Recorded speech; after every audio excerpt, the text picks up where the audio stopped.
Hello and welcome. I'm Salome Alman with the news. Preparations for independence celebrations is high, with security forces ramped up for duty. In boosting their operations, 5 business houses yesterday presented food and cash worth more than 30,000 kina to the NCD and Central Command as support towards their independence operations in the city. The business houses comprising 4 nightclubs, Nightclub Breeze, Kondo Club, V8 Club and Chili Club, and P&G Premium Food Industries. The 4 nightclubs donated food and cash worth more than 15,000 kina, and an additional 10,000 kina was also donated to support the police with fuel, while the P&G Premium Food Industry donated food items worth more than 14,000 kina, which will be distributed to all police stations and the specialist sections to use during the operation. NCD and Central Commander Benjamin Turi thanked the business houses for the support. He said the donation signifies the working partnership of the community and the police to keep our city safe. Turi thanked the 5 business houses for their donation and is looking forward to more support from other business houses. Meanwhile, over 1,000 police officers, both regular and reservist, will be providing security during Papua New Guinea's 50th independence celebration. Tracy Pa, Tvwan News. Security will not be a problem at the 62nd Morobe show, as over 500 individuals will be ensuring the event is safe for everyone. The Morobe Show Committee has once again partnered with the discipline forces, including private security firms, to ensure the safety of showgoers this year. The Morobe Show Committee has given the assurance that security will be prioritized this year again. When giving an update to lay media about preparations for the 62nd Morobe Show this weekend, Morobe Show's Vice President and Security Councillor Paul Pople said they have partnered once again with the Royal P&G Constabulary, P&G Defence Force and Correctional Services. We've been working closely with the Police, Defence and the CS to beef up security around Lae City as well as the show. Within the show itself, we employ over 500 personnel, both private security firms, youth groups, as well as we have CS, defense and police in there. So our aim is to make sure that our show is conducive to family. It's a family show, it's all about us to enjoy. So we have been upgrading our security, and we've been working closely with the business houses and our local community to make sure it's a successful show. A police post is located within the grounds as well as along the Highlands Highway opposite the Roundwater. A police information booth will also be set up at the Family Arena. Show Society President Hans Mel said despite the weather, everything is on schedule, with activity picking up at the showground since last week. Aside from the Governor-General Bob Dadai, who is invited to be the guest of honor, the committee is also anticipating a visit by a delegation from Cairns, including its mayor, as well as a delegation from Australian senators. And individuals looking to cause trouble in Lae Morobe province can do so at their own risk. Lae Metropolitan Superintendent Chris Kunyanban has issued a gentle reminder to residents who have forgotten how Lae police dealt with the unrest on January 11, 2024, a spillover from the January 10th rampage here in Port Moresby. A message was recently circulated on social media about a proposed nationwide protest and looting by unemployed youth during independence celebrations. Lae Metropolitan Superintendent Chris Kunyanban said police in Lae will not tolerate disorder in the city. Kunyanban drew attention to how the disciplined forces in Lae reacted to the spillover from the January 10, 2024 rampage in Port Moresby, which was coined Black Wednesday. And for Lae, let me put it this way. You have seen what happened on the Black Wednesday, and you know the potential of Lae. And let me remind you, if you try at your risk, because we have a mandatory duty to protect life and property of this country, and especially Lae. As long as I'm the metro, I will make sure that I will protect the lives and properties of people living in Lae. So if you're trying to disrupt or if you're trying to do anything stupid, my advice is don't do it, because command also, competition also don't command the long plan. You can't destroy anything and you can go make a rest, because we will still come after you. Unless you have a rocket to go to the moon, then we can't catch up with you. Meantime, a number of major celebratory activities are planned for Lei, starting this weekend with the 60-second Morobe show, then the float parade on Monday, September the 15th, and major celebrations around the city on September the 16th. The Police Correctional Service and PNG Defence Force will be working in collaboration to ensure city residents have a safe and peaceful Independence Week. The Papua New Guinea Defence Force Week held last week was a highlight event for city residents. The PNGDF were acknowledged for hosting a successful week, bringing together international partners to commemorate PNG's 50th independence. The PNGDF week, which began on September 2nd and ended on the 7th, was hailed a success. The PNGDF week, led by the PNGDF, brought together military personnel from the air, land and sea elements to celebrate PNG's independence. For most of the visiting nations, celebrating PNG's independence through the PNGDF week signifies the enduring relationship PNG has with its partnering nations. Absolutely amazing to see the Papua New Guinea Defence Force organise such a spectacle. So many friends, so many different countries here who all want to show how happy they are to be part of this celebration. 50 years of independence for Papua New Guinea. And the Royal Navy and the UK absolutely want to demonstrate how important it is to us as a friend and an ally of Papua New Guinea. Commanding Officer for HMS Timar, Tom Gill, said the participation of the international partners in the PNGDF week indicates their contribution to emergency response, security preparedness, surveillance efforts, humanitarian disaster relief, and the continued partnership to safeguard peace in the law and justice sector. HMS Spey and HMS Tamar, there's a number of things that those ships can do. We can be there first if there is any sort of humanitarian or disaster. And so, for example, HMS Tamar was there in Tonga when the volcano erupted and was one of the first responders, which was a great thing to do. We can also help with things like surveillance and security on the high seas with our radars and how we're able to contribute towards that effort.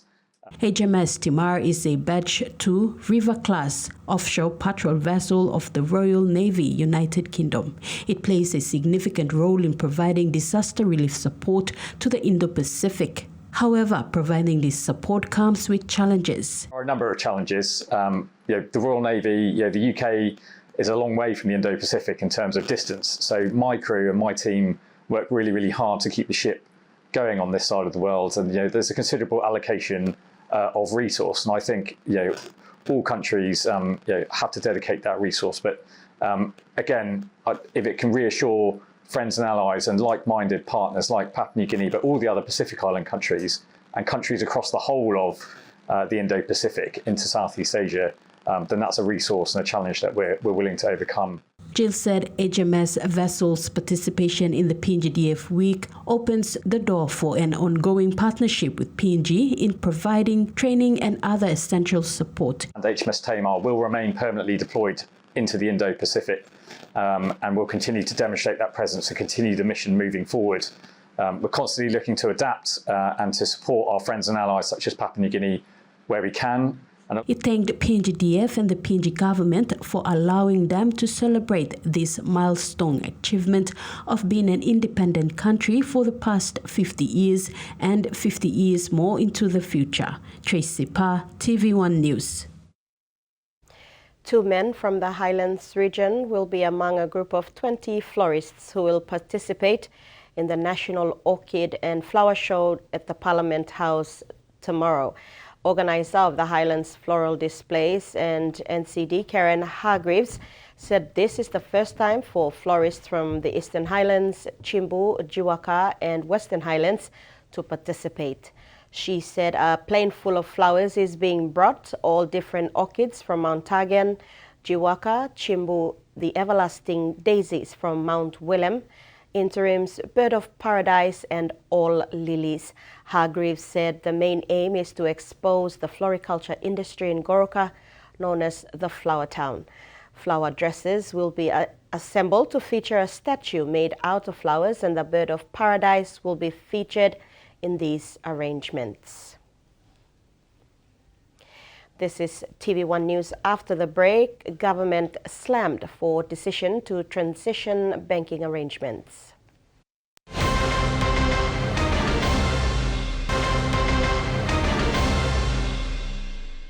Welcome back.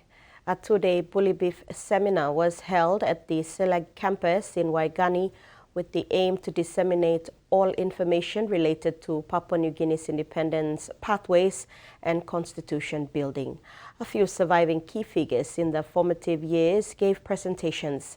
Dr. John Momis, also known as the father of the PNG Constitution, reflected on the early years of PNG, while former Chief Justice Arnold Ahmet elaborated on the key importance of upholding national goals and directive principles despite one's status in society. The two-day Bull Beef seminar was held in remembrance of hardworking forefathers and instrumental figures in the formation of the country's constitution. It was themed Celebrating Our Past, Shaping the Leaders of Tomorrow. Presentations by surviving key figures in the formative years gave great insights into country's independence journey. During his speech, former Chief Justice Sir Arnold Ahmet said the PNG constitution is homegrown and must be celebrated during this important occasion in the country's history. This constitution that we talk about declared many basic and fundamental human and constitutional rights that you and I all have. We talk about it all the time. In this particular period, there's a glowing reference to this living, dynamic document. It's living life because it contains and reflects the basic human rights that Sir Arnold, who played a crucial role in the development of the country as Chief Justice and politician, said the Constitution is a dynamic document that adapts with the people. He elaborated on a recent amendment of the Constitution relating to Christian principles, saying Christian principles stipulated in the Constitution are non-justiciable, but serve as a guiding values for lawmakers, judges, and leaders. Meanwhile, Secretary for Justice and Attorney General Dr. Eric Kwa spoke about the importance of constitutional amendments. Because think of it, in 2001, the Constitution was amended again to at least not really fracture, but maybe create a dent in the Constitution. And it was quite a big dent, because that was the amendment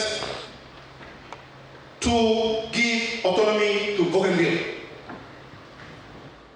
Dr. Kwa explained that amendments were made to the Constitution around 50 times since 1975 to suit the best interests of the people. Michael Tamtipais, TV1 News. Former Prime Minister Peter O'Neill has criticized the government's decision to transition its banking arrangements from the Bank South Pacific to the National Banking Corporation. He describes the move as uncalled for, highlighting concerns over the implications of shifting from a long-established institution to a newly created government-controlled bank that has only been licensed for 8 months.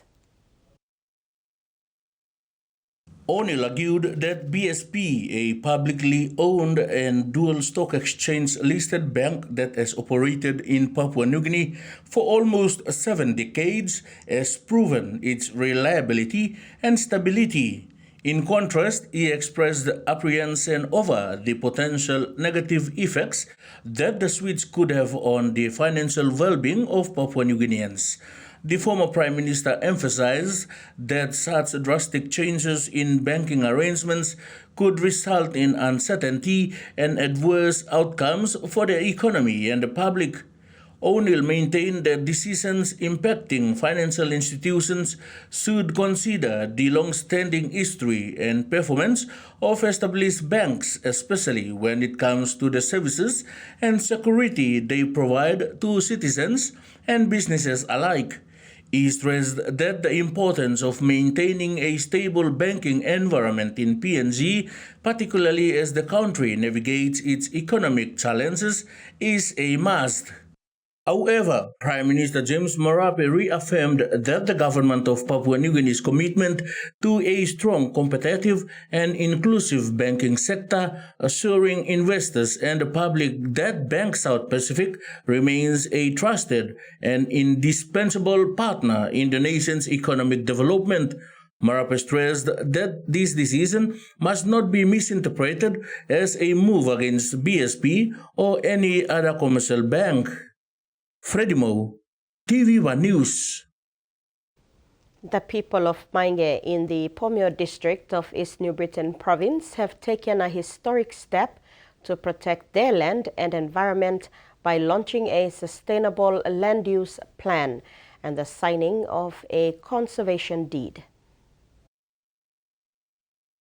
The Mainge community in Pomio District, East New Britain, is safeguarding its future with the launch of its sustainable land use plan and the signing of a conservation deed on September the 2nd. The event brought together leaders, community members and partners, marking a united stand to protect land and the environment from further destruction after more than 15 years of damage from logging and palm oil projects. Community leader Leslie Alimba said the decision was not for personal gain, but for all clans, stressing that land is life and must be preserved for future generations. The conservation deed signed by 6 clans provides legal protection with penalties for anyone who breaches its rules. It also marks an important step in reclaiming land from a special agriculture and business lease under the Nakiura concession. Forcert manager Cosmas Makamet and WWF Pomio project officer Oscar Pileng said the agreement empowers the community to sustainably manage their land while securing livelihoods.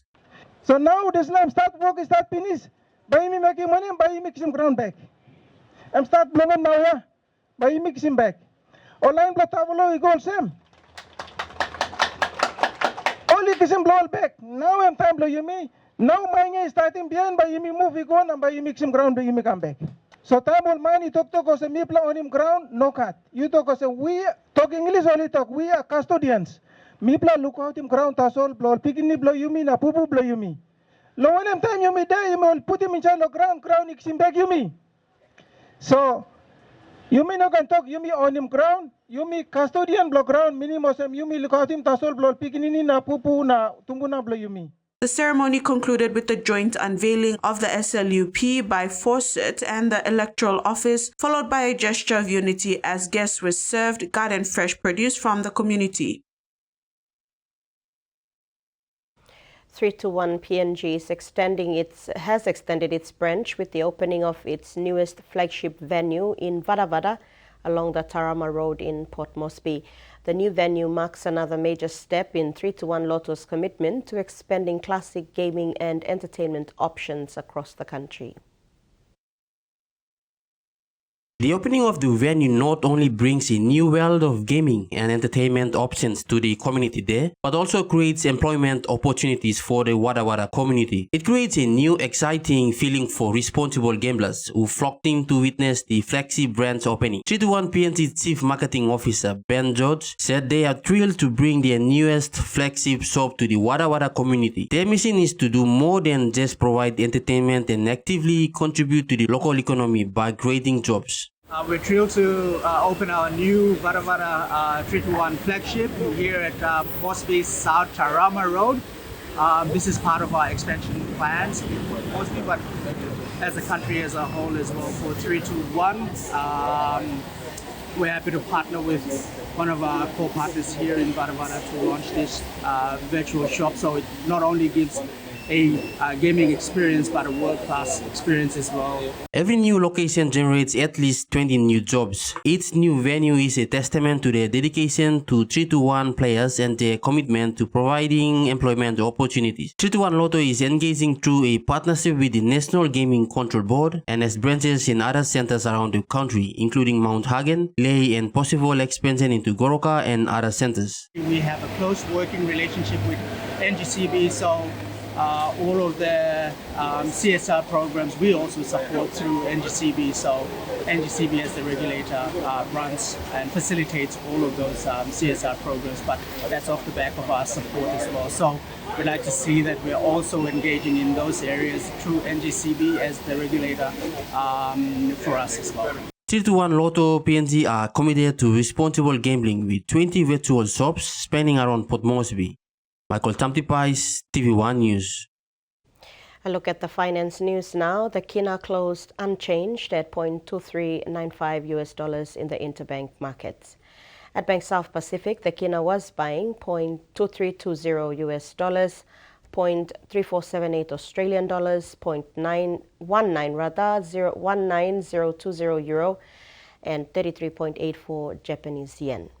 Looking at commodity prices at New York close, coffee, cocoa, crude oil, and copper closed higher, while the rest closed the day lower.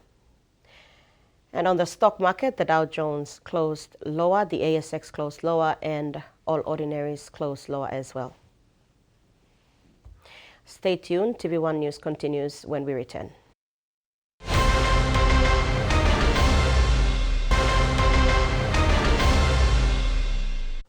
Welcome back.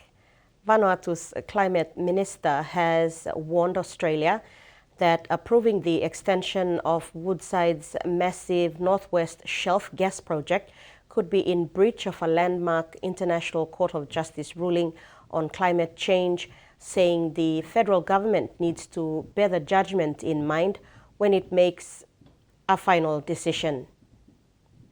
The warning came in the wake of Pacific leaders signing a significant treaty to formally establish the Pacific Resilience Facility, a new fund designed to smooth the region's access to climate finance. Not long after the federal election, Environment Minister Murray Watt gave conditional approval for the Northwest Shelf to have its working life extended to 2070. The Australian Financial Review reported on Wednesday that the government could now hand down a final decision on the project as early as Friday. The ABC can reveal more than 600 potentially harmful side effects from medicinal cannabis have been reported to Australia's medicines regulator in the past 3 years. None have been investigated. Medicinal cannabis advocates say the adverse event data shows the relative safety of the medication, while some medical groups believe more scrutiny is needed.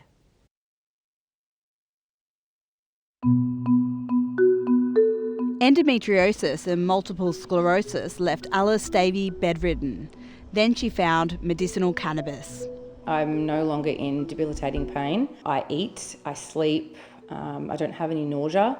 She says she's experienced no side effects from medicinal cannabis, her positive health outcome leading to advocacy and a tilt at federal politics as a candidate for the legalised cannabis party. She's shocked the medicines regulator has not investigated hundreds of reports of unintentional and potentially harmful side effects or adverse events in patients. How are we supposed to be able to know what's safe and what's not if there's no tests being done? Over the past 3 years, the Therapeutic Goods Administration received 615 reports of adverse events for unapproved medicinal cannabis products. Anxiety was the most commonly reported side effect, with psychotic disorders, paranoia and hallucination also in the top 10. Reporting an adverse event to the TGA does not necessarily mean the medicine caused the side effect. The regulator says it monitors all adverse event reports and has the power to investigate the safety of unapproved medicinal cannabis products. But to date, no red flags have been detected and no investigations have occurred. The chair of the Australian Medicinal Cannabis Association says the 615 adverse events are not necessarily cause for concern. The percentage adverse events is really rare compared to the number of units that have been actually sold of medicinal cannabis. Psychiatrist Brett Emerson has been raising the alarm about an increase in medicinal cannabis patients experiencing psychotic episodes. Medicinal cannabis, which is marketed by the companies as a green, natural product with no significant risks, has significant risks. The TGA announced a review into the safety and regulation of medicinal cannabis last month. Flash floods and landslides have struck 2 provinces in Indonesia, leaving 15 people dead and 6 people missing, according to officials. On Tuesday evening and Wednesday, Bali was rocked by unusual flooding that inundated homes and major roads, forcing large evacuations. Floods killed 5 people in Bali's capital, Denpasar. 4 more people were killed in the regions of Jembrana, Gianyar, and Badung. 8 bodies were found on Wednesday, including 4 people who were in a building that collapsed and was swept away in the Kumbasari market in Denpasar. The heavy rains over 2 days have caused significant flooding across 5 cities in Bali, including Denpasar, with evacuations taking place even in the tourist hotspot of Kuta. Mental health and support services in Alice Springs hosted a breakfast and walk this morning for World Suicide Prevention Day. The Northern Territory has the highest rates of suicide per capita in Australia, with nearly 1 person dying each week, but there is help available. Striding forwards together to raise awareness of suicide prevention services. For Alice Springs resident Jordan Braver, it's close to heart. I lost a really close friend 21 years ago to suicide, and I often think back about some of those things that I wish that I would have known more about to be able to help her. Jordan now works for standby support after suicide, so others can get the help they need. I think it's really important for people to know that they're not alone, that people care. Everyone here hopes this campaign will lead to much needed change. Here in Bantua, Alice Springs, we know that about 100 people a week are going to our local hospital in suicidal distress or crisis. Among Indigenous Australians, rates of suicide are higher again. But the Batchelor Institute of Indigenous Tertiary Education has received about $1 million to lead research into suicide prevention in First Nations communities across Central Australia. We want to talk about our way of healing our own people in our way. The federal government also announcing today Alice Springs will soon have a new free mental health clinic. When and where it'll open is still unclear, but one thing is certain. With the right supports, people can get through it. Increasing efforts on a complex issue. US President Donald Trump is urging European Union officials to slap China and India with tariffs of up to 100% as part of a strategy to end Russia's war in Ukraine, according to officials. China and India are major purchasers of Russian oil, which helps keep the Russian economy afloat as it continues to pursue its expanded invasion of Ukraine, which began in 2022. Mr. Trump, who said he could end the war in a day on taking the presidency, has so far failed to broker a deal to end the bloodshed. The U.S. president made the tariff request, which was conveyed via conference call to EU sanctions envoy David O'Sullivan and other EU officials. The EU delegation discussed sanctions coordination in Washington this week. And that ends the news segment. Sports is next. Stay with us.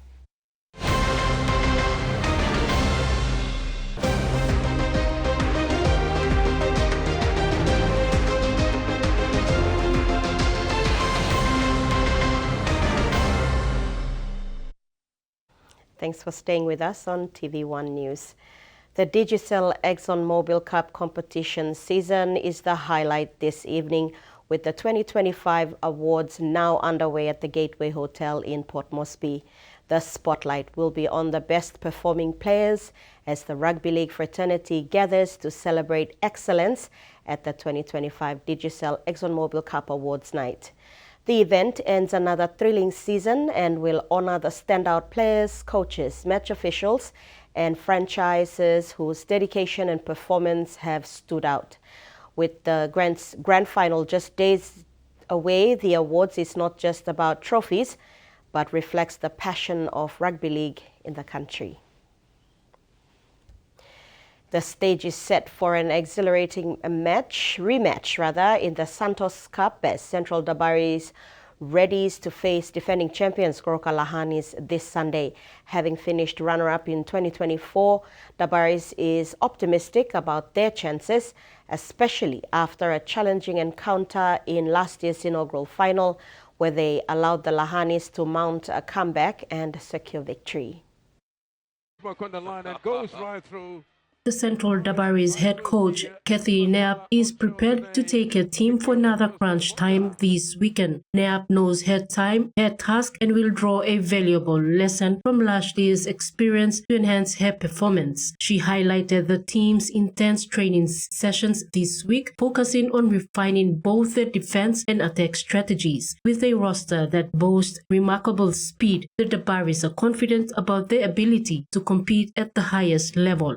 We've got 5 or 6 rugby union girls, and they are playing local rugby league as well, and they've come on board this year also for the Central Dabaris girls, plus some old girls who've been playing in Port Moresby Rugby League but never got the chance to play in the Orchids or at this level.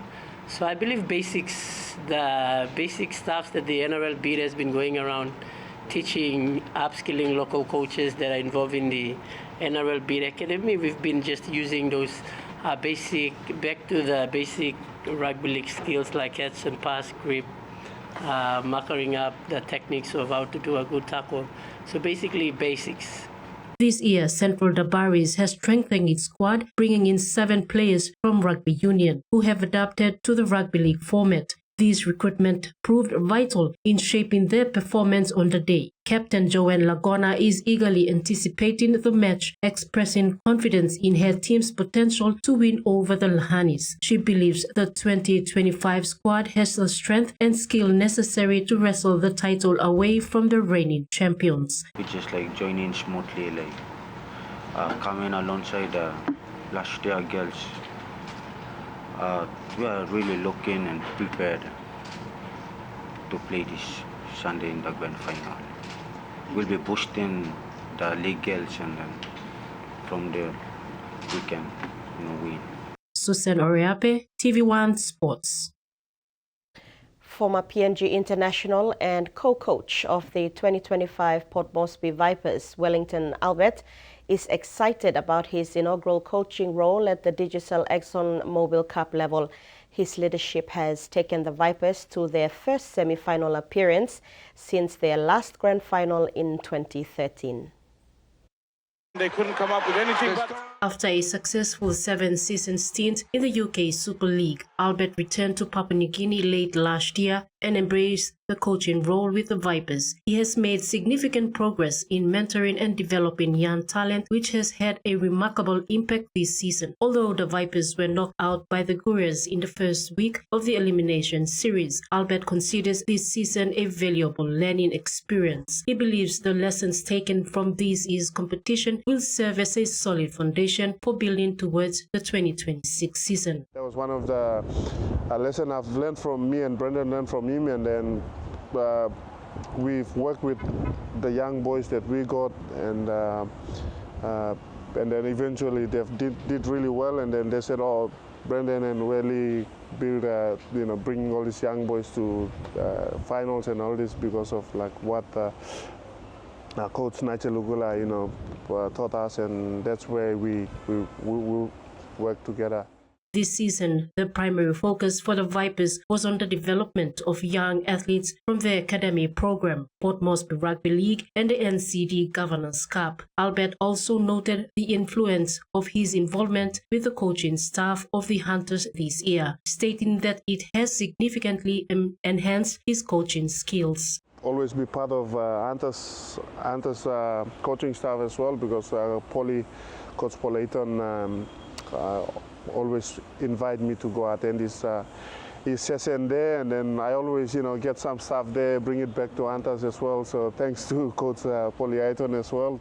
Looking ahead to the Vipers off-season plans for 2026, Albert acknowledged the disappointment of being eliminated in the first elimination final, but emphasized the importance of using this experience as a catalyst for a stronger performance next year. It was really tough And but we got faith in all these young boys, and we have to build from what we have left, and then next year will be a bigger, better year for us, for us young coaches and for the young players as well. So really looking forward to work with them during the preseason. We got few nines tournament coming up as well in Australia and all this. So take the boys out for exposure. And Albert also revealed plans for the team to participate in the annual Nines tournament in Australia in early February 2026, aiming to provide valuable exposure for the players.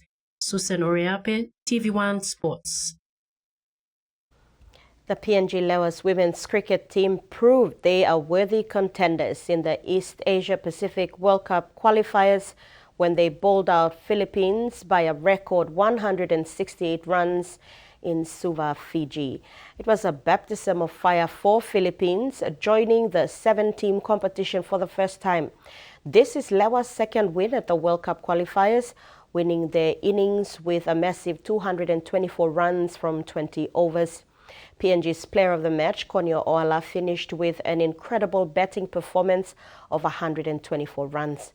Lewa's performance is history in the making at the international level. PNG takes on Samoa tomorrow in their third outing.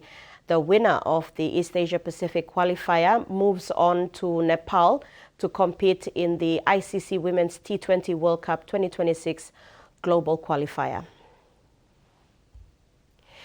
The youths of Ambenob in Madang province have been urged to actively participate in sports as an important tool that can unite and keep them busy and away from antisocial activities. Madang Provincial Member Ramsey Pariwa recently visited the community that gathered at Sinai Sports Ground to kick off the Governor's Cup tournament. This is the second leg of the tournament after the first one was held at Ileg Station in Astrolabe Bay LLG in Rye Coast. The Governor's Cup tournament is one of the lead-up events for the 50th Golden Jubilee Independence Anniversary celebrations. The tournament at Rewa will see youths participate in soccer and volleyball matches for both the men's and women's divisions, providing an opportunity for all to participate.